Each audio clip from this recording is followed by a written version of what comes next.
One evening, Thomas brought his last train to the junction. Percy was glad to see him. "Are you on your way to the big station, Thomas?"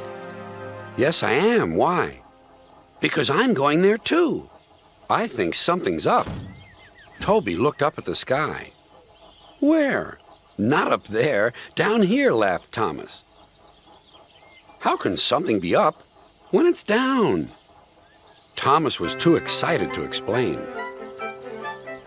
"Bust my buffers! Look over there!" Mavis, Boko, Bill, Ben, Donald, Oliver, and Douglas paraded past.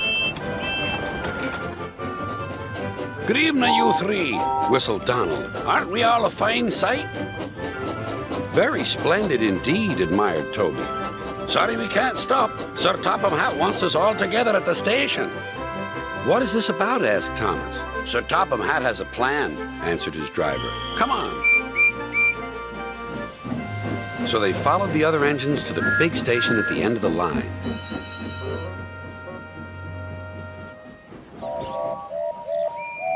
"Silence!" called Sir Topham Hatt. "I have an important letter to read from a little girl who is 5 years old." "Dear Thomas and all the engines, please can I meet you? My friends say they would like to meet you too. You could come to my house for tea, but my mummy says there aren't any railway tracks to my house. Can you come to the station instead? Thank you very much." "It seems," continued Sir Topham Hatt, "that there are many girls and boys who would like to meet you. Therefore, we are all going to the big city far away." "Hooray! Hooray!" the engines whistled. "Silence! Other engines will be working here while you are away, so please show them what to do." As Annie and Clarabelle were going to the big city too, Thomas and Oliver practiced with some other coaches.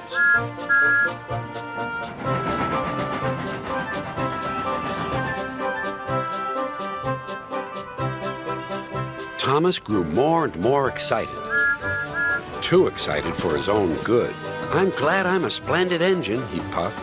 "Sir Topham Hatt thinks I'm really useful. I had a race with Bertie once. I whooshed through the tunnel and stopped an inch from the buffers."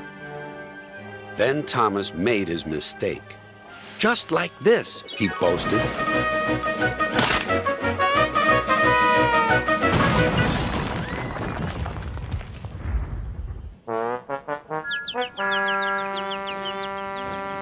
No one was hurt, but Thomas's front was badly bent. They telephoned to Sir Topham Hatt. "I'll send up the workmen," he said. "But if they can't mend Thomas in time, we'll have to go to the big city without him." Poor Thomas. 8 o'clock next morning, the engines waited at the junction. Toby and Percy were each on a truck, and Duck had pushed them into place behind Edward. Gordon, James, and Henry were waiting to lead off. They whistled impatiently. Sir Topham Hatt looked at his watch. "I'll wait 1 more minute for Thomas, then we have to go."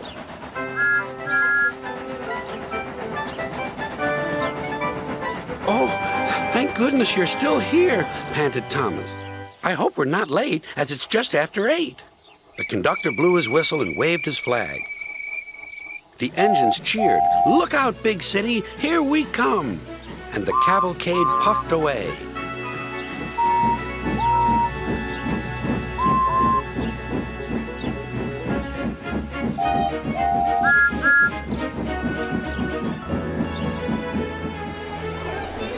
Later in the big city, all the engines were lined up in a splendid shed. The children were delighted to meet their friends. "I'm glad the little girl wrote to us," whispered Thomas to Percy. "Isn't it wonderful what happiness a letter can bring?"